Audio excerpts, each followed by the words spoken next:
Hey guys, tonight we embark on a most peculiar journey, a voyage through time where death is not the end, but rather the beginning of a chilling, solemn series of rituals carried out with no consent from the departed. You are about to enter the world of Egyptian mummies, a place where human bodies were disemboweled, slathered in tree resin, tightly wrapped in linen, and buried alongside sacred cats as part of a luxurious afterlife package deal. If you enjoy stories that are darkly humorous, eerily fascinating, and strangely unforgettable, then you have found the right place. Before you lie down, switch on the fan, turn off the lights, and drift into the atmosphere of ancient desert nights. Make sure to follow this channel, but only if this style of storytelling truly speaks to you. And do leave a comment to let me know what time are you listening to this.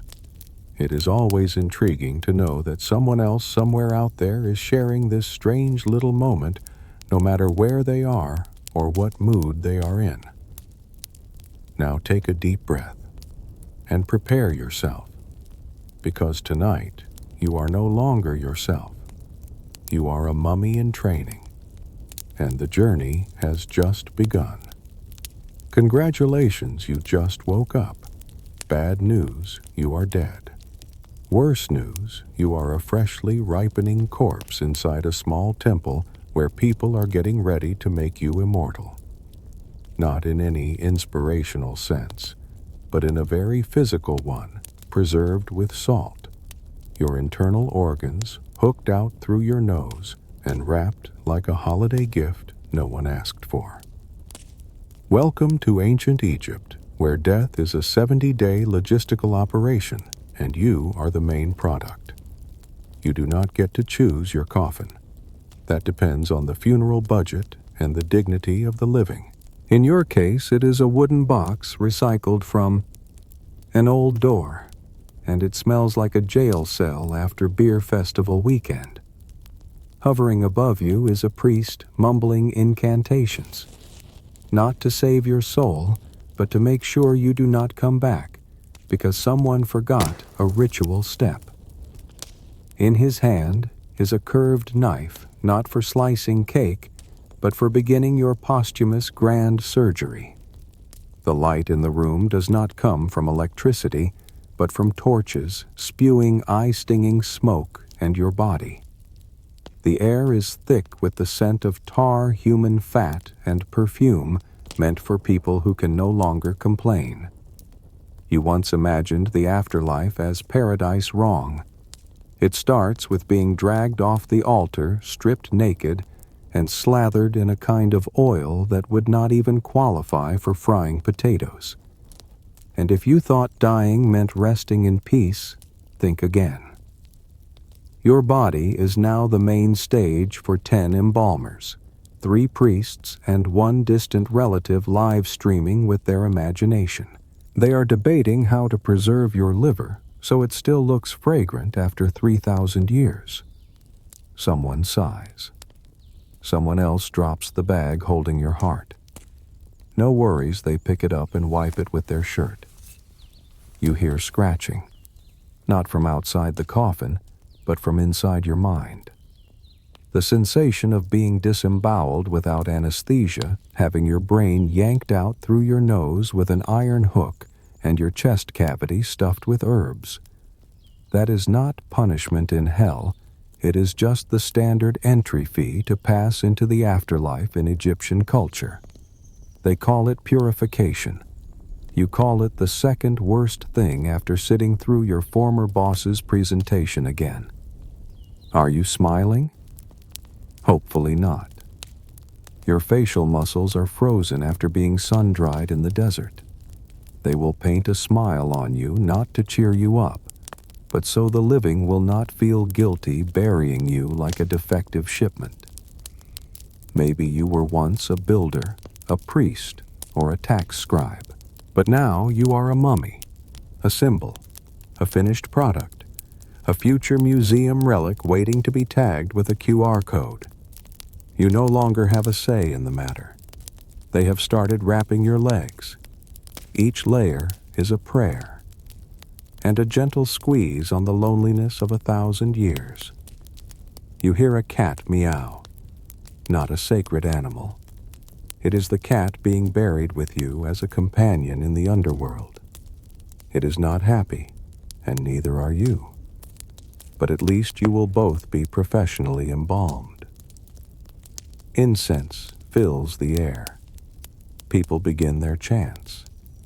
Someone secretly slips a dry loaf of bread, a few coins, and a handwritten note into your coffin. Forgive me for missing your wedding. A form of late apology accompanied by dates as dry as the sender's personality. You are now a mobile shrine, a box of memories, a premium product packaged to divine standards without anyone asking your opinion. Outside, the sun is setting, but inside you, the sun no longer rises. The rites are nearly complete. Everything is being prepared for your journey 3,000 years, with no Wi-Fi, no comfortable clothes, and no right to object. A priest nods. The lid closes. Darkness. And then, the sound of a hammer sealing you in. You are officially part of history, a sealed packet of memory. And who knows, thousands of years from now, a group of white tourists might open your lid, take pictures, call you fascinating, and then return to their 5-star hotel to eat lamb.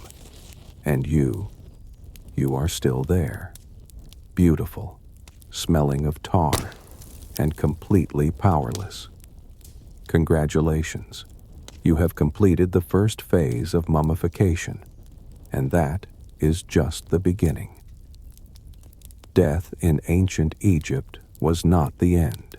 It was the gateway to a series of obligations. And no, you could not take a day off.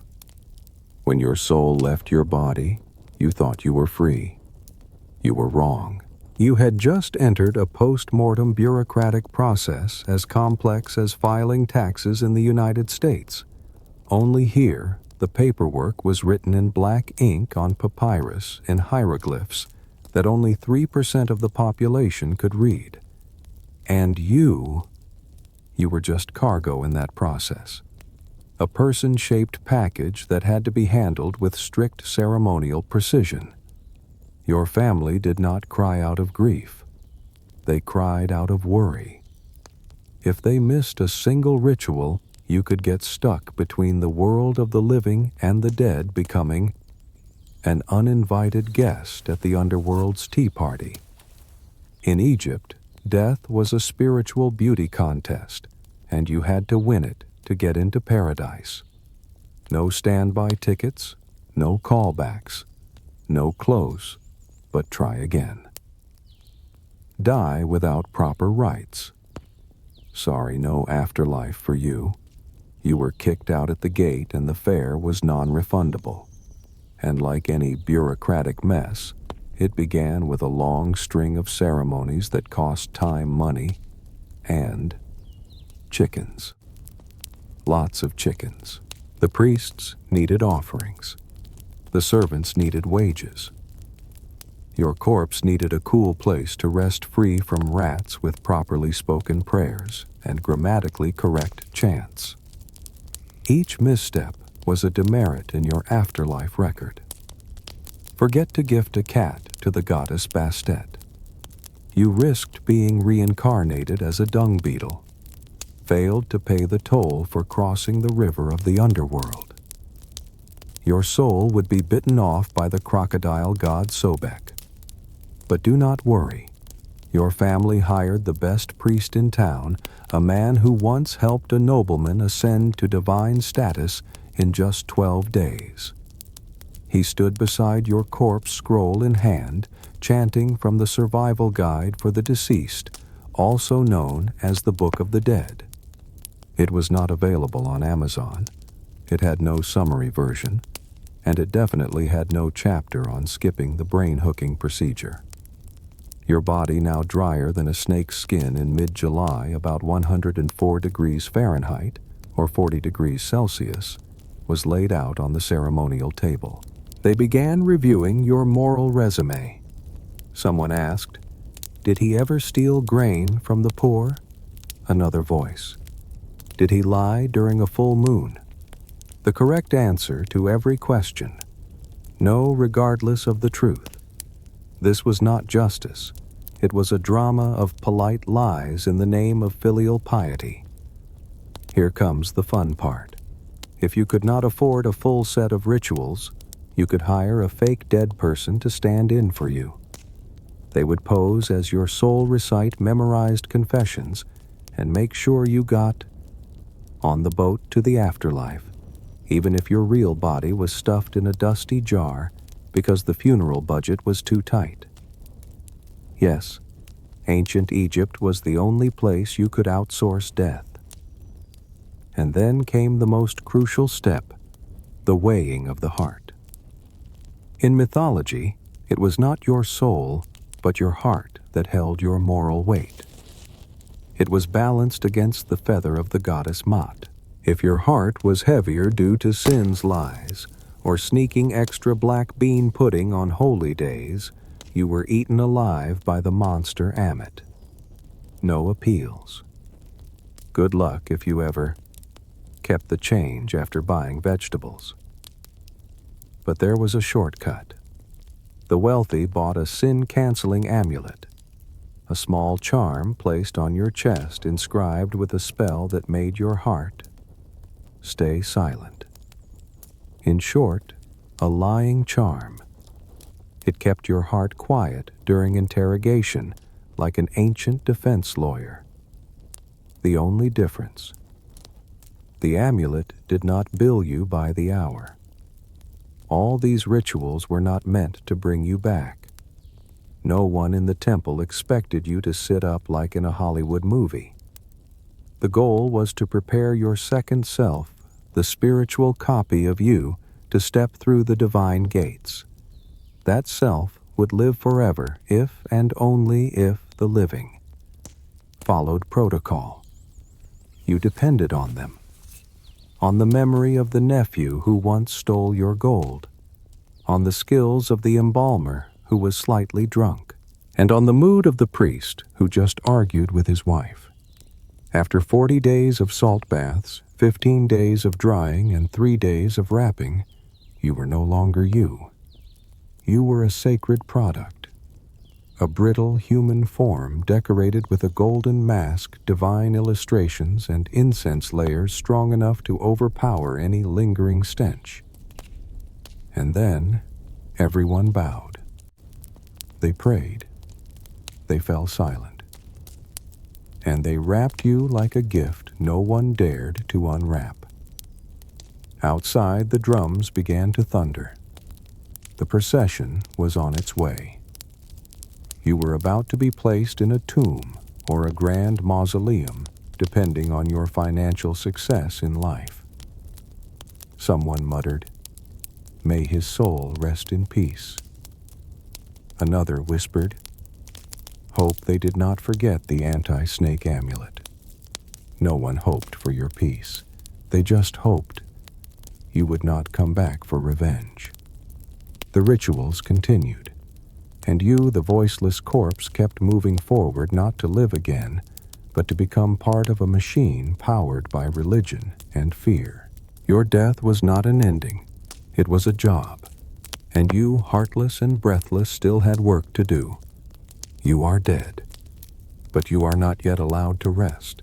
Were you ever afraid of the dentist for having too heavy a hand? Then welcome to the ancient Egyptian version of post-mortem surgery, where there were no doctors, no anesthesia, and you were the patient, already dead. But do not think that death spared you.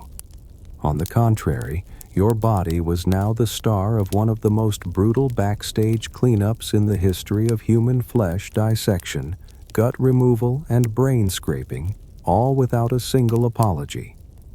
First, you were laid on a stone table, cold as retirement funds during tax season. Beside you was a long, curved metal hook shaped like a curse from the god Seth. It was not for fishing. It was specifically designed to extract your brain from your skull. Through what? Through the nose, of course.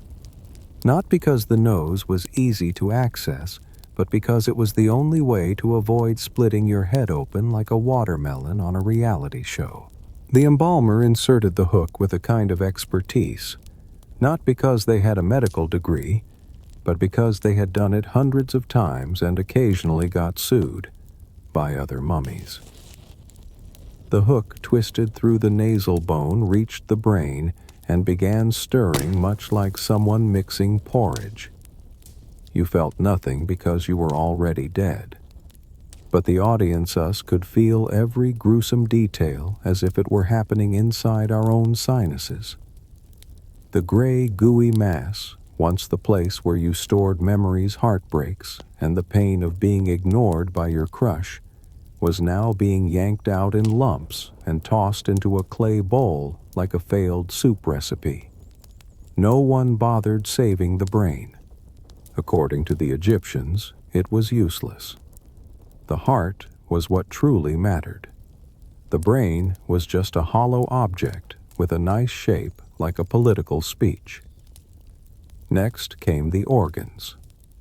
Your abdomen was cut open usually on the left side, not for convenience, but out of tradition. The embalmer reached in, pulling out the liver, stomach, intestines, and lungs. There was no particular order, mainly because there was no instruction manual. Each organ was dried, rinsed with palm wine and spices, and placed into jars with animal-shaped lids. Not because it was cute, but because each jar represented a guardian deity. Your liver. Handed over to Imhotep, the human-headed god in charge of filtering poisons from the afterlife. The lungs entrusted to Hapi, baboon-headed unlicensed, yet absolutely trusted. Stomach and intestines, tossed to two other beings, possibly gods, possibly ancient credit collectors. No one really knew for sure. The spotlight now shifted to your heart. If you had lived a virtuous life, your heart was left intact in your chest. But if you had ever lied, evaded taxes, or grabbed the last piece of hot pot without asking, your heart was removed. In its place, they inserted a small stone, a message from the living world. You do not deserve feelings. The incision was sewn shut, not with medical thread, but with tree resin, beeswax, and spells blended into palm oil. The surface was dusted with gold powder, both for aesthetics and to scare off spirits should you attempt a comeback. In some cases, a stone scarab beetle was placed right on the wound, not to prevent infection, but to stop your soul from turning around mid-journey. The time needed for this whole operation. Just a few hours. It could be quicker if the embalmer was rushing home to catch the catfish festival. But the consequences lasted for millennia. You were no longer a human being. You were a hollowed, dried, meticulously packaged husk, an end product of the elite funeral industry. Everything that once made you you, pain, dreams, emotions, digestive troubles, poor career choices, was now divided among 4 ceramic jars topped with animal heads, each labeled non-refundable. At this point, the crowd gathered. Someone lit incense in silence. Someone else sold snacks outside the temple, dried dates, good luck charms, even souvenir, mummy masks. Ancient Egypt never missed a business opportunity. Your death. A performance. A carnival of emotions. A reason to sell 2 extra buckets of beer and front row seats near the embalming table. You were once a person. Now you were a statue. No soul, no organs, no voice. But do not worry. This was only the beginning. You still had to be dried, embalmed, decorated, sealed, and labeled immortal. Dying in ancient Egypt was not simple. It was an industry. And you were just another unit on the assembly line of the afterlife. You have just lost your liver, lungs, intestines, brain, and personal dignity. Surely it cannot get any worse. Oh, but it can. Ancient Egypt had a way of making everything not just worse, but drier. The next step in your mummification journey, you are about to be salted from head to toe. And not with the fancy Dead Sea salt from your local spa. This is natron, an ancient mineral salt that absorbs moisture, and any last shred of dignity still clinging to your corpse. The goal was simple: to transform you from a smelly corpse into a crispy, display-worthy one. Why? Because in Egyptian belief, the soul would not return to a body that stank. And so you were turned into a deluxe jerky bag where your skin would crackle like biscuits every time someone touched you. You were dragged off the embalming table and laid on a stone tray, basically a baking sheet if the recipe was full-body roast. The embalmers piled heaps of natron and began spreading it over your body like they were seasoning salmon for a banquet you were not invited to. They rubbed it into your eye sockets, nose, ears, every crevice you once hoped would remain untouched. How did it feel? You felt nothing. But your soul, if still hovering nearby, was definitely screaming. Natron pulled all the water from your tissues. Your eyes deflated like balloons stuck with a pin. Your skin shriveled, contracted, and clung to your bones.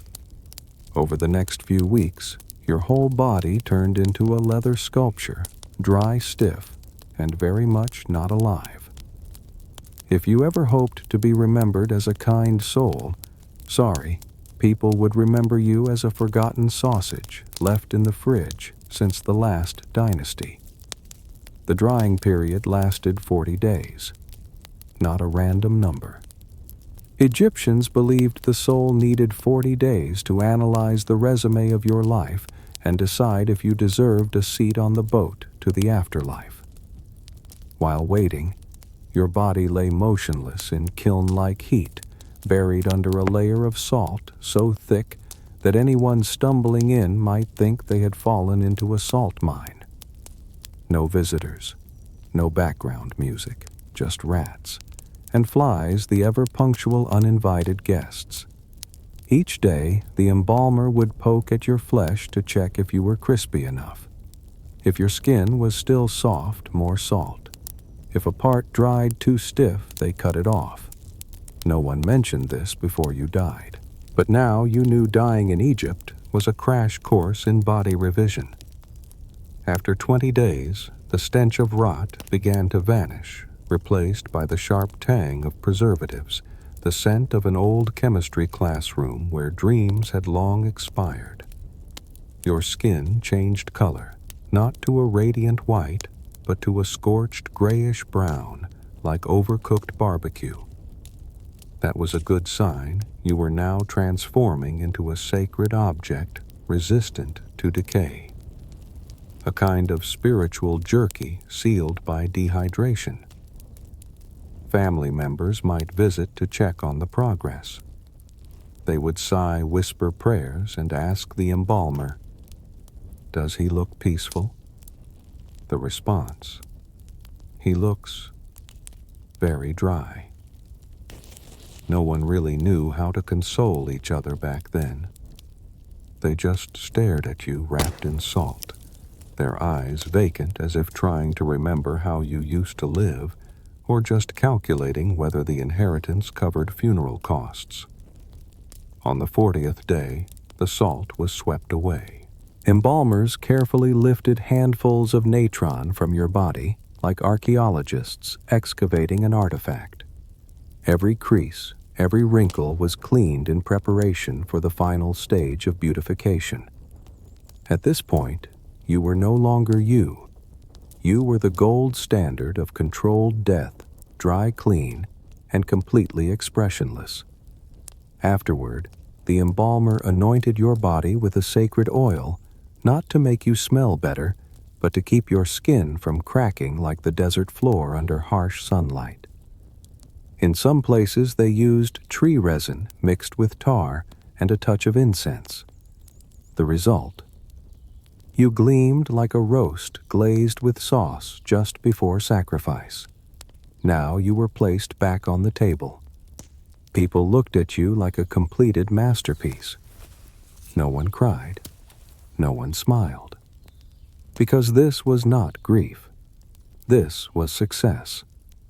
You, after so many days of salt-scorching heat and incense, had finally achieved what every ancient Egyptian longed for, not to rot. You were no longer alive, but you were preserved. A vessel of belief. A corpse with a shelf life of several thousand years. This was the middle chapter of an Egyptian death, not glamorous, not gentle, but certainly memorable. Memorable enough that future generations would place you in a glass case, point at you, and whisper, "Wow, they really knew what they were doing." Too bad you no longer had a mouth to respond. After having your brain hooked out, your guts, removed your body, salted like industrial dried fish, and spending 40 days inside the largest spiritual oven in Africa, you might think you are finally done. But no. Welcome to the next chapter in this ritual crime saga, embalming, with a special mixture designed to stop decay just enough and to make you look like an ancient collectible fit for museum shelves. The embalmer brings out a large vat not filled with rice but with a thick blend of tree resin, tar oil, herbal wine, and something no one wants to identify. The smell hits you with a vengeance, part chemical plant, part almond pastry shop, as if both had exploded during a prayer service. People call it holy medicine, but up close, it looks more like sin soup cooked with dead plants and decayed hope. You are lifted like a priceless piece of antique furniture. No one wants to scratch you, but no one dares skip the steps either. They begin brushing the viscous mixture over every square inch of your skin. Arms, legs, neck, face. Everything is thoroughly soaked in this syrupy paste, thick enough to qualify as a divine promise from Osiris for those who died by the book. Nothing is overlooked. Even parts that were once private in life are now treated with the same attention. Privacy died with you, and it did not get buried. The reason behind this gooey affair: to protect you. Not from pain, you are far too late for that, but from bacteria, insects, and wandering spirits who might want to sublet your body as a spiritual Airbnb. In your mind, if it still existed, the question might echo: is this really necessary? The answer is no. One asked you. Ancient Egypt was not a democracy, especially for the dead. After the resin came a layer of pitch. Yes, pitch, as in the black sticky substance used to seal boats and patch tents, and now to keep your body from smelling foul. It was not fragrant, it was not beautiful, but it worked. You were coated like a log polished for the fire, your skin stripped of all color, texture, and any ability to express emotion beyond burnt toast. Once you were thoroughly coated, you were left to lie there, silent and unmoving, while the scent of tar filled the room like a failed barbecue night. The chamber where you were kept was no longer sacred. It was now a divine smokehouse where anyone entering had to breathe through their mouth or reconsider their career choices. And it did not stop there. The more cautious priests would dip your hands into extra thick resin. Why? Because they believed your hands were the final exit route for your soul should you attempt an after-death escape. That is right, ancient Egyptians believed the dead could still reboot. And just in case, they sealed your hands and feet like they were applying industrial-grade nail polish. They might even pack a bit of incense resin into your mouth, not to freshen your breath, but to preserve the shape of your lips.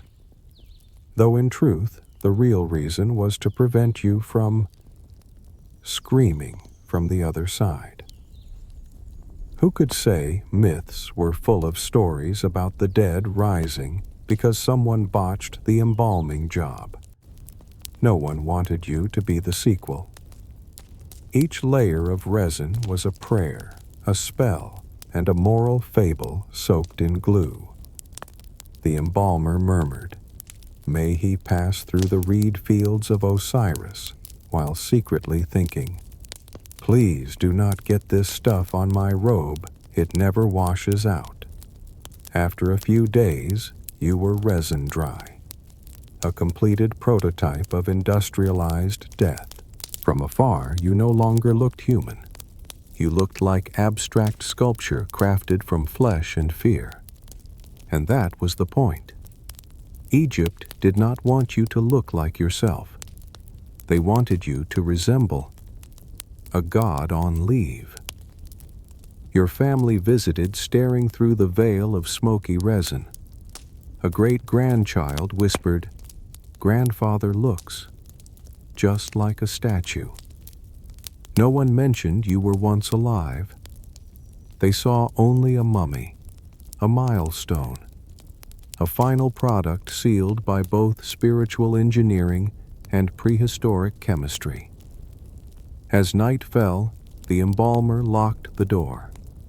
You lay still, fragrant with resin wrapped in tar, and guarded by two cat statues that glared at anyone daring to sniff you. You were no longer you. You were what remained for generations to come. Proof that death, if done correctly, could last forever. In resin, in smoke, and in memory. You have been cleansed, dried out, and coated in pitch like a fire log fresh off the production line. But do not think it ends there. Ancient Egypt never stopped it clean. They wanted your corpse to look tidy. Tidy as in every joint, tightly wrapped like a massive rice cake with a compulsive need for order.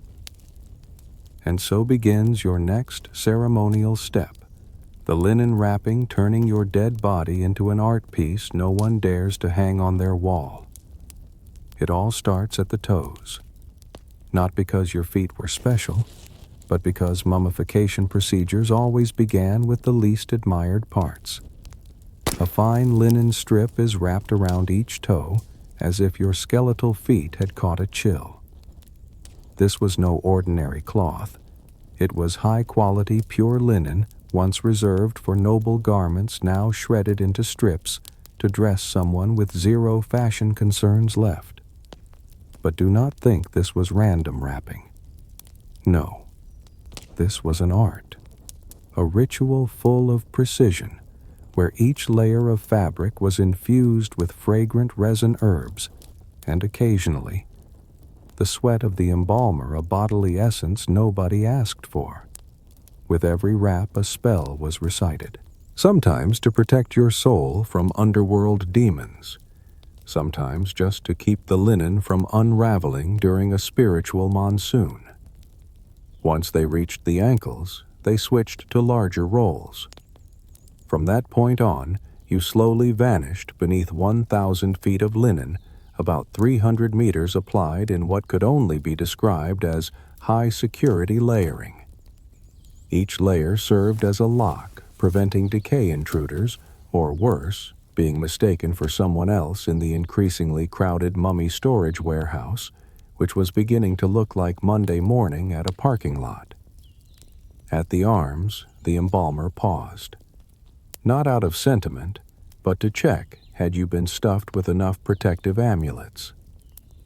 According to tradition, each mummy required at least 20 to 30 charms, from snake-repelling talismans and anti-theft blessings to amulets that protected against yourself in case your soul tried to come back and reclaim property rights.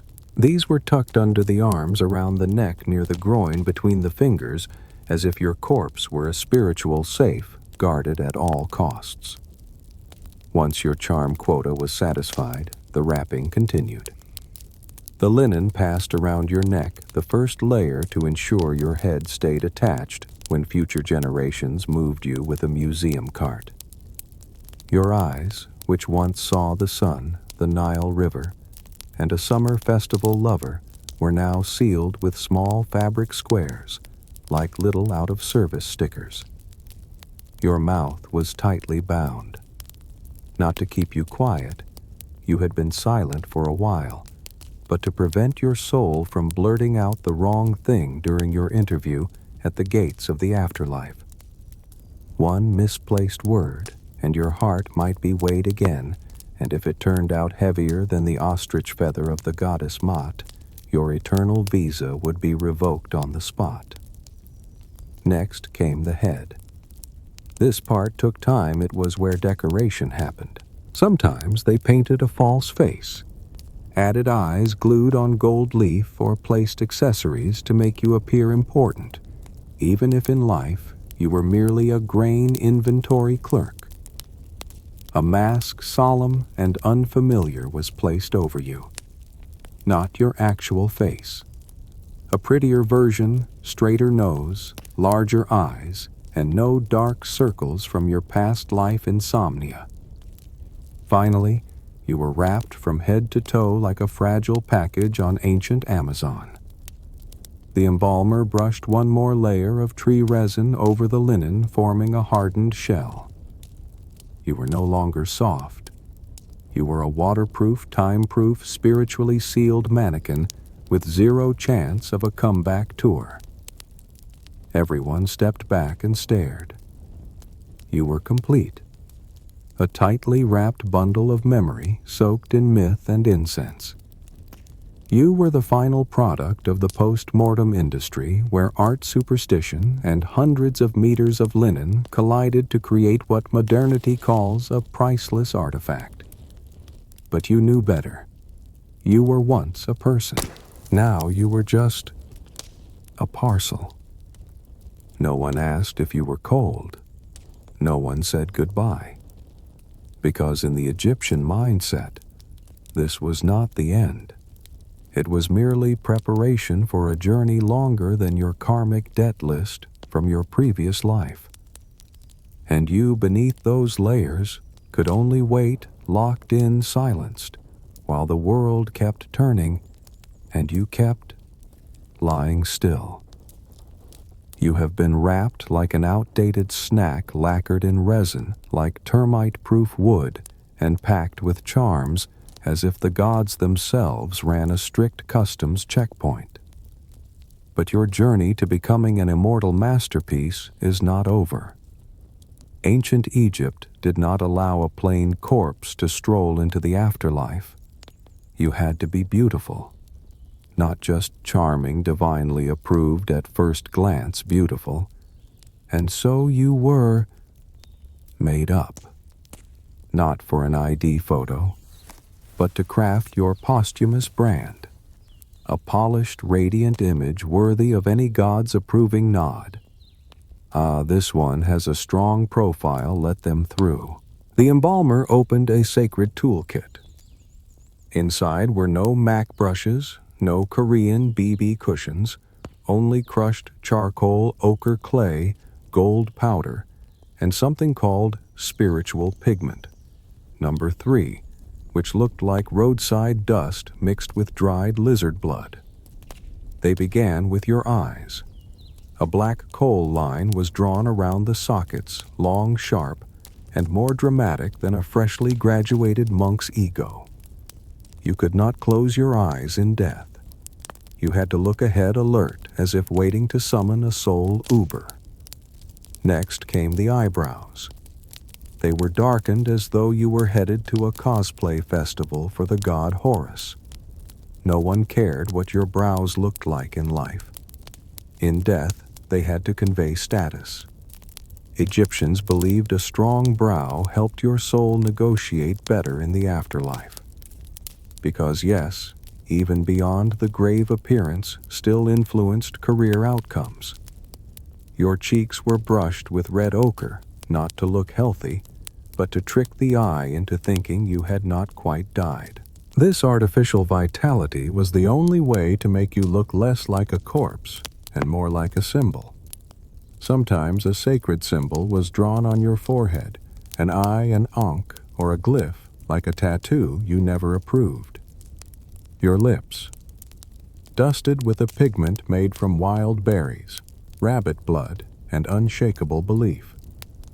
Not to seduce anyone in the next world, but to avoid being mistaken for someone buried without a cosmetics budget. Because just like in showbiz, the afterlife had a class system. The better your makeup, the bigger your tomb, the longer the prayers. Then came the wardrobe.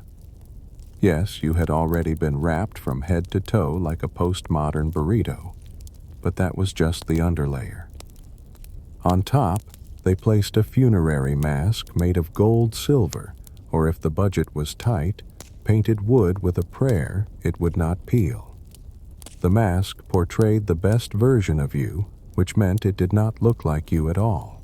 Straighter nose, wider eyes, and an expression that screamed red carpet interview.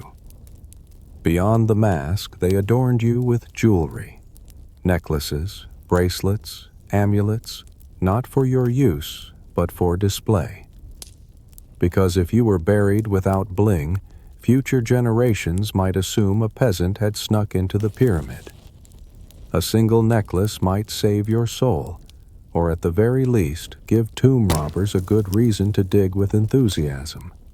They scattered dried flower petals over you, a few sticks of incense, and sometimes a pinch of wheat.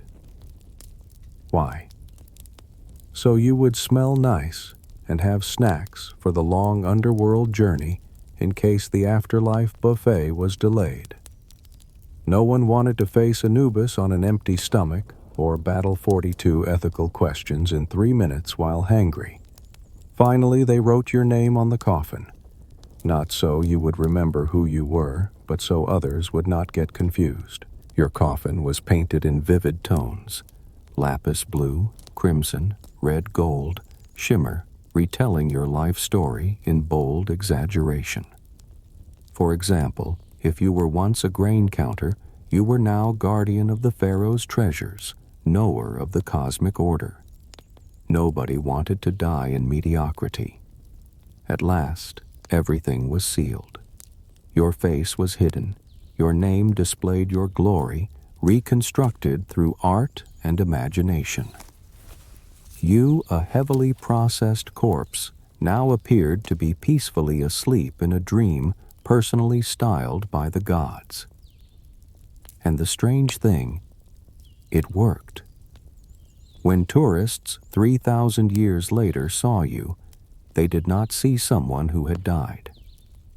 They saw a symbol, a mystery, a character Netflix might cast in a 6-episode documentary called The Mummy That Spoke All, thanks to the final touch of makeup.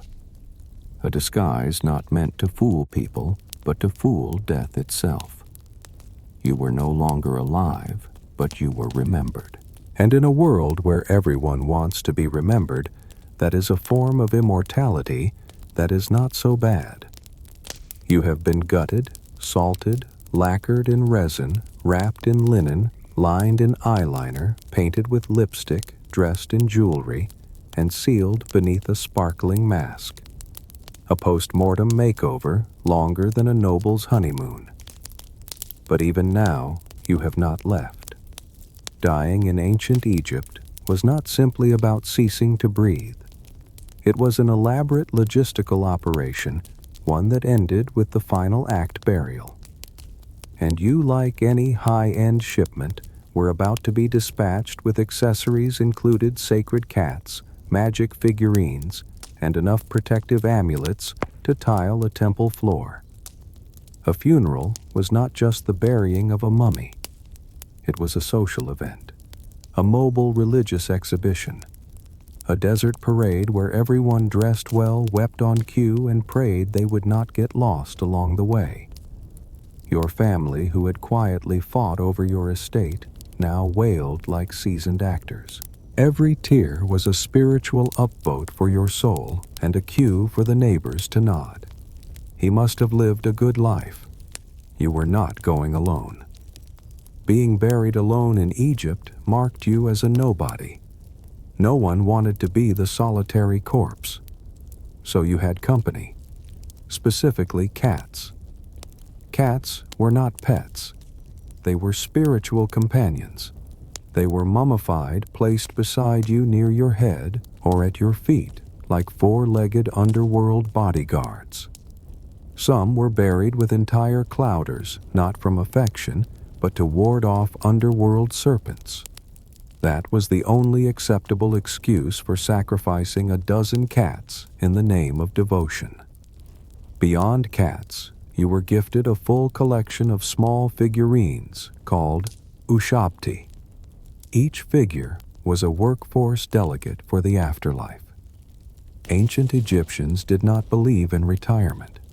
They believed you would continue to labor harvesting spiritual crops, tilling fields of belief, digging graves in the great wheel of rebirth.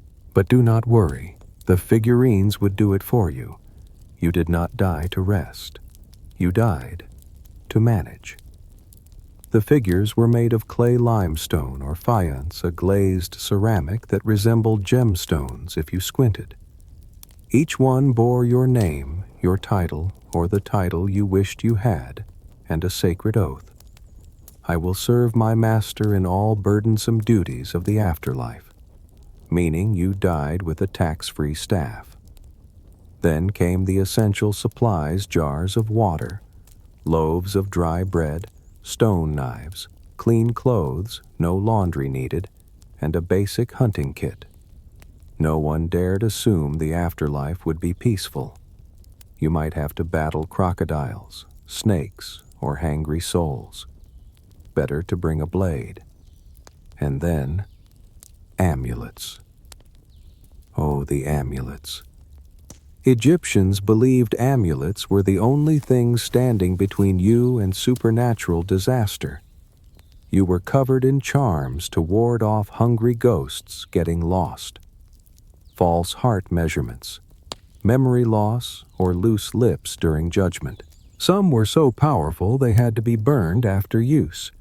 If amulets were insurance, you were fully covered even for acts of divine mischief. All of it, cats' figurines, knives, bread, amulets, was packed neatly around you inside your coffin or inside boxes. If your budget allowed, your coffin went inside another coffin, then another, like a Russian nesting doll of the dead.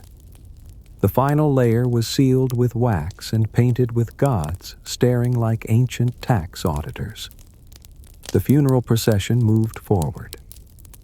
You were carried on a wooden bier flanked by professional mourners, and a funeral band not playing sad tunes but droning wails to remind Anubis guest arriving. Flowers were tossed. Coins were tossed. Some of the coins were quietly picked back up. Grain prices were rising after all. Your tomb was ready. Not just a hole, but a room. Perhaps a single chamber, a family tomb, or a 3-generation crypt, depending on your life savings. Its walls were painted with your life story, sailing boats, hunting birds, sipping wine, dancing, none of which you actually did. In life, you had back pain. In death, you were a model.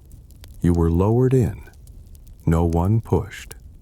You were gently placed into the stone niche, sealed in, and the final spell was read aloud. May this soul pass through the gates of the afterlife without being judged for body odor. A farewell of peace and hygiene. The tomb was closed. Stones were laid. People went home. They would remember you at least for the first week. After that, you became part of the geology. a sealed memory waiting to be unearthed by future generations who would call you heritage, take selfies with you, and label you incorrectly in a museum display. But by now you knew nothing. You lay there among cats' charms, statues' knives, and an unpaid funeral invoice. No breath, no dreams, no going back. You had gone far enough that no one could chase you for debt, and in ancient Egypt, that was a successful death. You have finally lain down, at last. After weeks of being pulled, coated, and wrapped like a luxury sausage in human form. No more rituals, no more chanting, no more priests shouting spells at you at 3 a.m. Only silence. And stone. Lots of stone. Stones heavier than your soul's loneliness, stacked like a group project built by 10,000 unpaid laborers. Welcome to your final resting place, the pyramid. Or more accurately, the eternal storage unit for those rich enough to die properly. The pyramid was no 5-star hotel. It was a giant deep freeze, no heating, no Wi-Fi, and absolutely no exit. You were placed in a burial chamber deep underground, sealed by stones so massive they required a small army to budge. Every passage was blocked by sliding stones, fake doors, false corridors, and a few booby traps designed to outwit tomb robbers like bricks falling on your head if you touched the wrong panel. You knew nothing. You did not dream. You did not think. You simply lay there. Time no longer meant anything. The world passed by like layers of dust on your coffin, layer by layer, millennium after millennium. Dynasties changed. Gods were renamed. People stopped believing in the afterlife, then started again. You stayed unaging, unchanged, unconsulted. Outside, everything shifted. Empires rose and fell. The Nile changed course. A whole religion once promising resurrection for a well-executed death was replaced by another faith with fewer cats. But you remained, silent, alone, proud, and incredibly exhumable. One day, light broke through. Not divine light, a flashlight. You did not hear sacred hymns. You heard the squeak of sneakers on ancient stone. Someone gasped. Someone shouted, "OMG, this one's intact." And you knew deep within your linen wrappings that disaster had arrived. Tourists. They called you artifacts. They did not know your name. They did not know you once had dreams, fears, and a cat named Senu who was mummified alongside you despite its fear of the dark. They pointed smartphones at your face. They shoved microphones toward your sarcophagus. They live-streamed your unsealing like an unboxing video. "Look at those linens," an archaeologist exclaimed. You were no longer a person. You were fabric, a data point, a preservation anomaly. They took photos. They packed you. They labeled you male, approximately 40 years old, middle class, heavily resonated. Your entire life now a caption under a museum Instagram post. You were brought above ground for the first time in thousands of years. No solar barge awaited. No Anubis at the gates. Just a refrigerated truck and a group of undergrads wondering why you were missing your front teeth. You were displayed behind bulletproof glass under LED lights between two posters advertising free educational programs for children. Occasionally, someone would pass by, look at you, and say, "Looks so real," then move on, never realizing you were real, that you once loved, once feared, once had diarrhea from moldy bread during the flood season. Now you were a selfie background, an exhibit, a hashtag. But perhaps somewhere beneath the rotting linen you were still smiling, because you had achieved something no one in the modern world has managed. You endured, not in the sense of living, but in the sense of existing. 3,000 years after your heart stopped beating, people still talk about you. Look at you.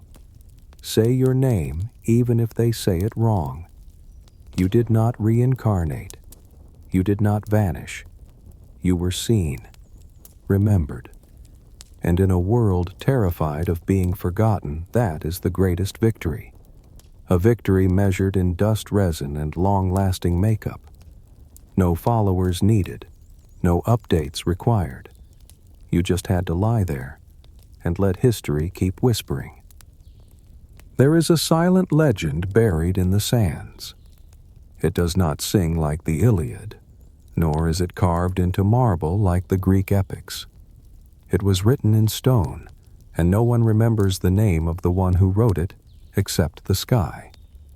In the middle of the Egyptian desert, where the sun has drawn lines of light across stone for thousands of years, stands a structure that appears like the forgotten dream of a civilization that once believed death was merely a train station. It is not the Great Pyramid of Giza. It came before. And the man who built it was neither king nor god. He was a common man, but one who dared to speak to stone in the language of light. His name was Imhotep. Imhotep was not born into royalty. No chronicles were written about his childhood, for there was nothing remarkable except one thing: he could hear the stones whispering. While others saw sand and shadows, he saw shapes and cycles. When villagers quietly marked symbols onto clay pots, he calculated the proportions of heaven and earth. No one had taught him to do this, but inside his mind, everything had rhythm, like a song the universe sang through geometry. The ancient Egyptians did not build with stone merely to endure. They built with stone to pass through time. Every pyramid was a map, a finger pointing toward the stars. But before Imhotep, no one had ever tried to make that idea real. Until Pharaoh Djoser came to him, not with a command, but with a question. Can you make me live forever? No one truly lives forever. But Imhotep understood. Human beings do not need to live forever. Only their dreams must not fade. And so the dream began, not with stone, but with thought. He did not simply place stone upon stone. He planned with the precision of an astronomer decoding the heavens. 6 levels of terraces rose like echoes of the stairways that carried souls. The pyramid of Djoser at Saqqara resembled nothing that had ever existed. It was not merely a tomb, it was an equation encoded into form. Imhotep calculated the angles of sunrise and sunset so that the first morning light would pass through the corridor leading to the burial chamber. He constructed ceremonial courtyards, temples, grand avenues, and stone columns, all forming a system of dialogue between the living and the dead. Stone ceased to be just stone. It became the heartbeat of the cosmos, echoing across millennia. To the Egyptians, death was not an end. They believed in the Ka, the part of the soul that must be nourished after the body fades. They believed in the Ba, a bird-winged spirit that flies among the stars. And they believed in the Akh, the transformation into light. Imhotep was not only an architect, he was a designer of the afterlife. Each hallway was a letter addressed to Thoth. Each sealed chamber a prayer written in golden ratio. He told stories in stone, But no one understood what he was telling until thousands of years later. Today, when we see those stones stacked in defiance of time, we do not merely see a structure.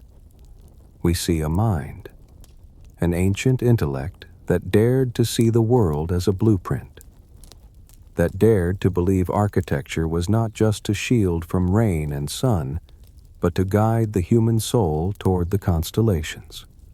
No one knows what Imhotep's laughter sounded like or how the light shone in his eyes. But we know he painted with ink that does not fade, sunlight, shadow, and time. And the most haunting question remains hidden behind the cold stone. Did he know he was building something eternal, or was he simply doing what every genius has always done, looking where no one else dared to look, and placing the first stone where no one else dared to touch? A pyramid does not begin from the ground. It begins from memory. And that memory, though faceless, still lives. Imhotep never called himself a god, but the stones do every time the sun rises. If you want to draw a doorway for the soul to pass through, you cannot rely on improvisation. You must use mathematics, but not cold mathematics, rather the kind that understands light. Imhotep was the first to do that. He did not build with blind faith. He built with logic. But it was not the Greek kind of logic, analyzing, classifying, reasoning step by step. It was a logic that flowed like the Nile, reflected like the sun, where every shape posed a question about life.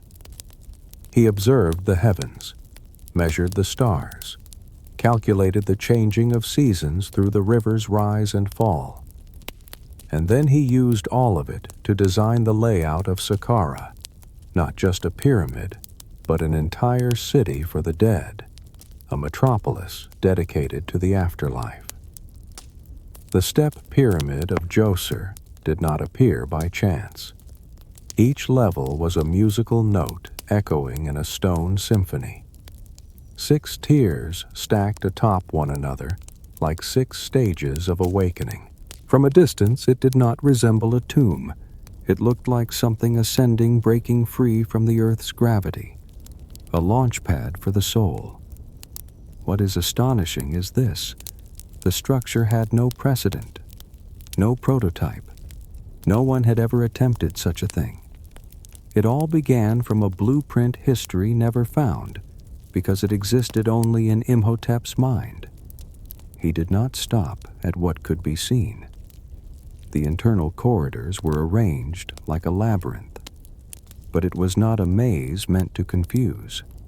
It was a guide, a path for the soul to journey through stages of judgment as described in the Book of the Dead, where gods weighed the heart of the departed on the scales of truth.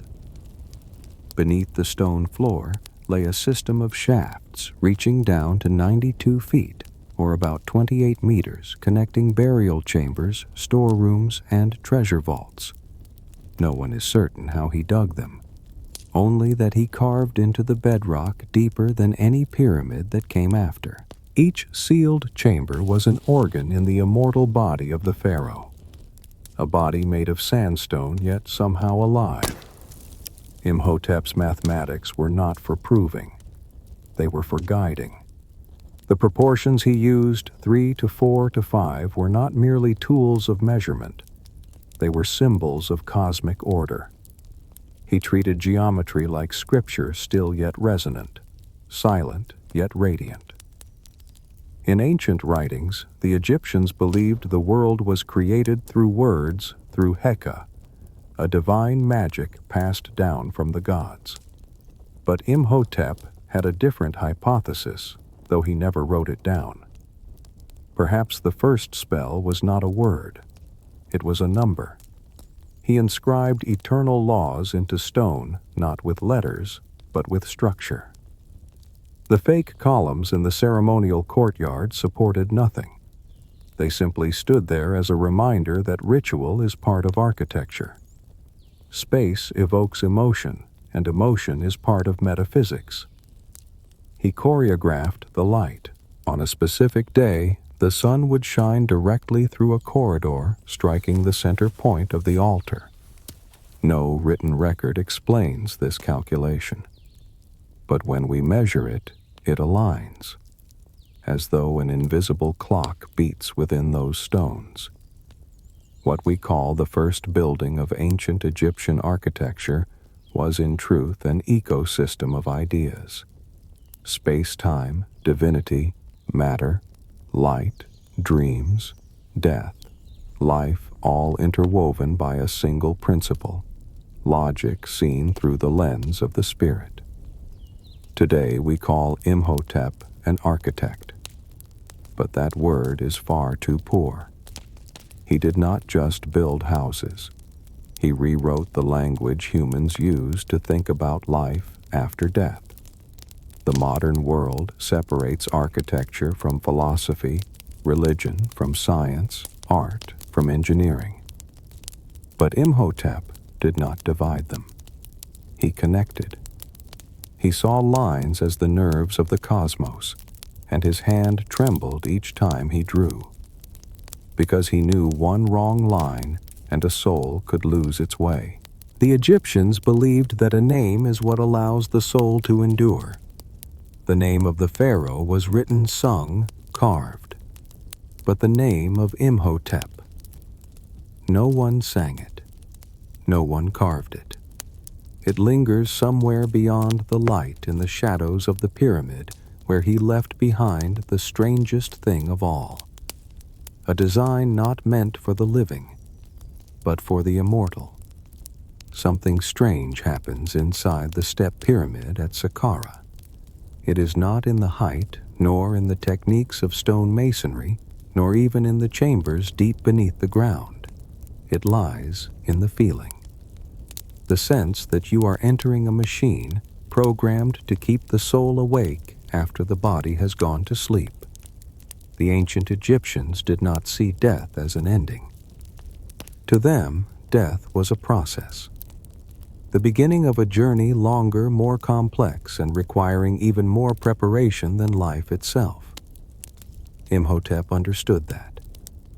But he did not understand it through blind belief. He understood it through knowledge, and he designed space as a map to guide souls that had left their bodies so they would not lose their way in the realm of the dead. Every corridor was a choice, every turn a challenge, every false door an intentional illusion. He did not build a maze to conceal, but to teach. Every soul had to learn how to pass through its own essence. The dead no longer had eyes to see, but the light Imhotep orchestrated still guided them like a dim signal. The axes of symmetry, the hidden doorways, the offset walls, all carried spiritual functions to awaken the soul's attention, to make it choose to compel it forward.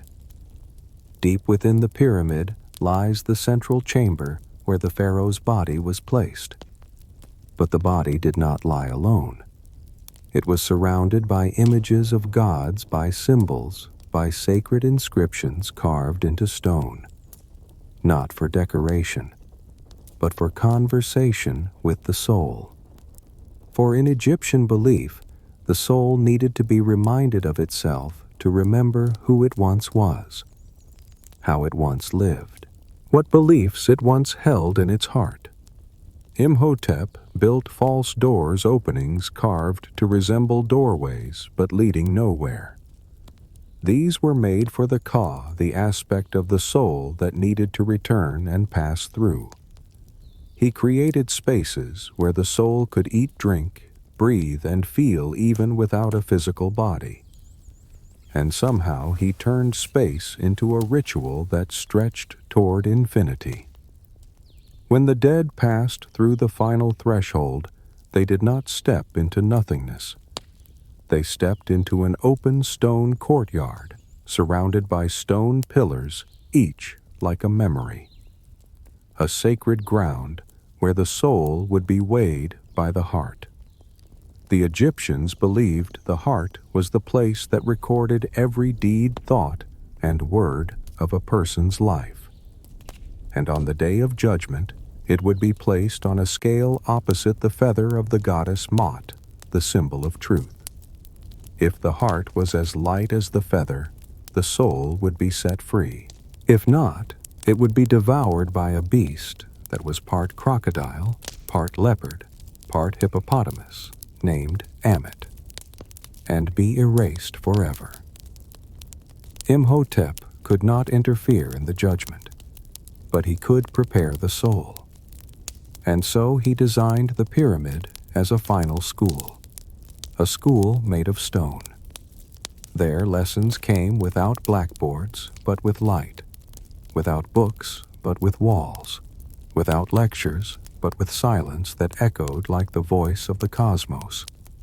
The dead, if they still held awareness, would learn how to let go of fear, learn how to reflect on life, learn how to remember that they once had meaning, and if they passed every trial, they would leave the pyramid, not with feet, but with light.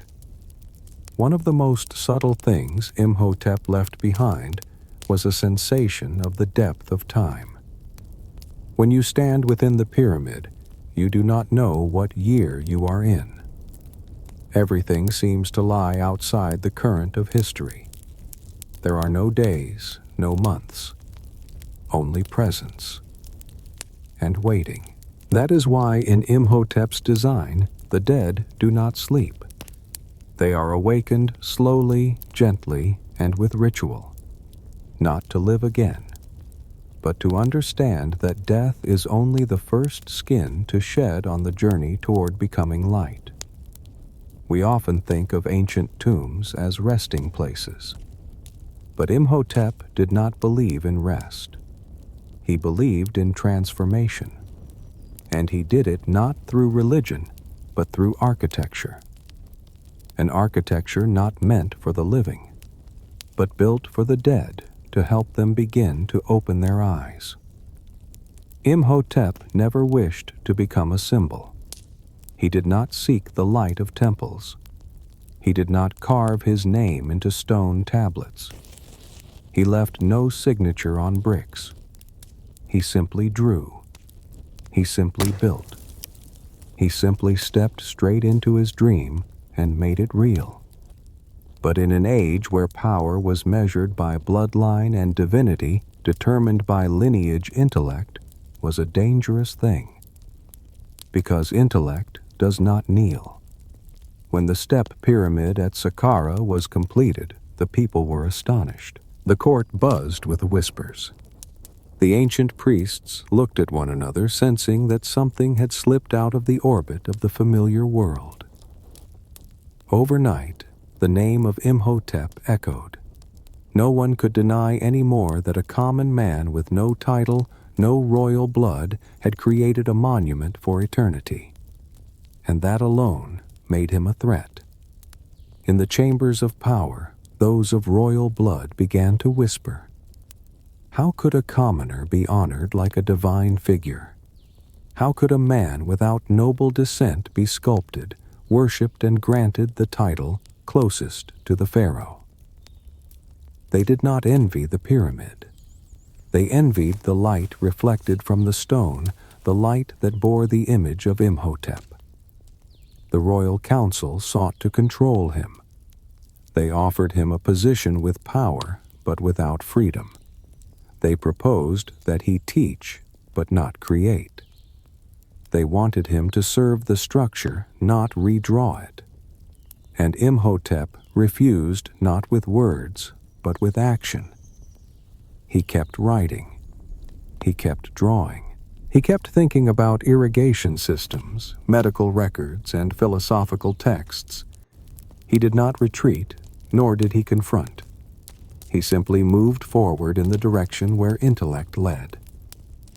And that is when the darkness began to close in. Ancient records began to fade. His name vanished from certain documents.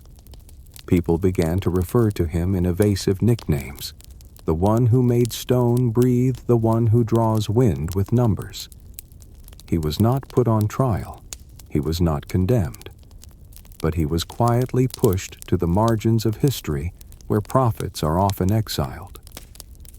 Pharaoh Djoser, the only one who had supported and understood him, had grown old. After his death, the successors held no affection for Imhotep.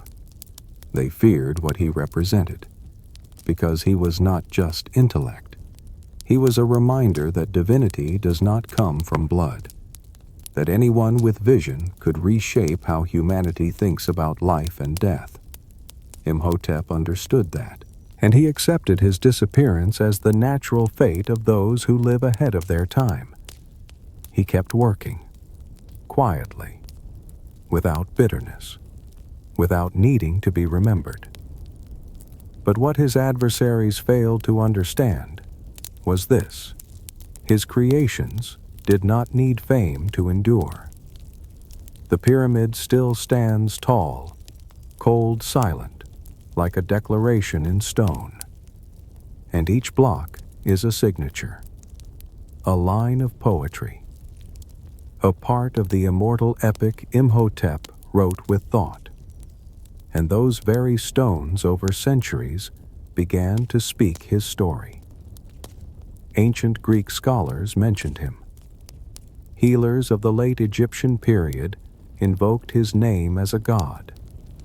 The followers of Thoth, the god of knowledge, slowly merged Imhotep into myth, transforming him from demigod to full deity.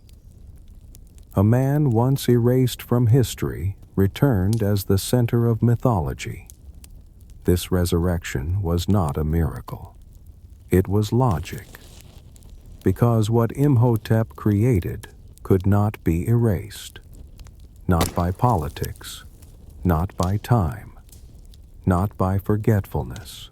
When you build something the world does not yet understand, you will be isolated. But if you remain steadfast, that same world, sooner or later, will come searching for you. And sometimes it will kneel and speak the name it once refused to utter. That name is Imhotep. Without light, there is no geometry. Without geometry, there is no order. Without order, there is no life. To Imhotep, the sun was not merely a blazing sphere suspended in the sky. It was the cosmic clock, the measure of truth, the conductor of everything that lives. What he built for light. In ancient inscriptions, he was remembered not only as the builder of the tower, but as the one who understands the sun. He did not merely use light as illumination, but as a living symbol. Every corridor, every angle, every stone laid was calculated to receive light at the precise hour, on the precise day, in the precise season. Not a single inch wrong. When sunlight passed through a slit in the stone, it awakened the symbols carved into the wall. A single glyph, a depiction of the god Anubis, a blessing for eternal life, suddenly came alive, lit from within. Not for spectacle, but as proof that the universe and humankind could converse through architecture. In his hands, light ceased to be a phenomenon. It became a companion, a character present in every structure, not merely to shine, but to guide, not to illuminate, but to remind. Imhotep looked at the sun the way a musician regards the strings of a harp. He touched light the way a woodcarver traces the grain of timber. He did not control the sun, he learned its language, and then he translated it into stone. Just like light, he spoke with water, with wind, with air. He did not view nature as an obstacle. He saw it as the original blueprint, one humanity only needed to listen to more closely. Because of that, he designed deep wells that followed underground springs. He placed air shafts in burial chambers buried over 65 feet deep or about 20 meters. He created vents, smoke passages, and channels for fresh air to move through solid rock so the dead would not suffocate in eternity. But perhaps the most astonishing legacy Imhotep left behind is not in stone, but in paper. In an age when writing was the privilege of priests, Imhotep wrote. He did not only leave behind technical notes. He recorded medical texts, detailed writings on healing with herbs, acupuncture clay applications, and prayer. In one section, he described the structure of the human skull, the directions of nerves, how to diagnose brain inflammation through eye reflex. In another, he noted the pulse of a patient, followed by the question, if the pulse is as still as stone, does the soul still reside within? He did not draw a boundary between science and spirit, because to him all of it was knowledge. And knowledge, if it is humble enough, will always lead back to life. Imhotep did not practice medicine like a healer. He worked like a decoder.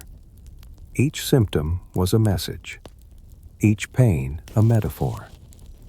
Each patient an opportunity to hear what the body had been saying, but no one had ever asked. In ancient records, Egyptians described him as the one who speaks to the body without needing to open it. But that was only part of the truth. He was also the one who wrote the first words that turned medicine into a system not passed from mouth to ear, but committed to writing. Not personal experience, but the foundation of collective knowledge. And strangely enough, centuries later, those very medical texts, through copies, were read by Greek scholars. From there, they reached Rome. Then the medical schools of the Middle Ages, the libraries of the Islamic world, and eventually the Europe of the Renaissance. A man forgotten in life became the physician for centuries that had never known his name. A man pushed away from the center of power became the center of knowledge to which the future returned. When the ancient Greeks built temples for Asclepius, god of healing, they placed a small altar beside him dedicated to an Egyptian god they called Imhotep. That was Imhotep. And the miracle is this: he never asked for it. He simply did what every great builder has always done. He created not for today, but for the light that had not yet arrived.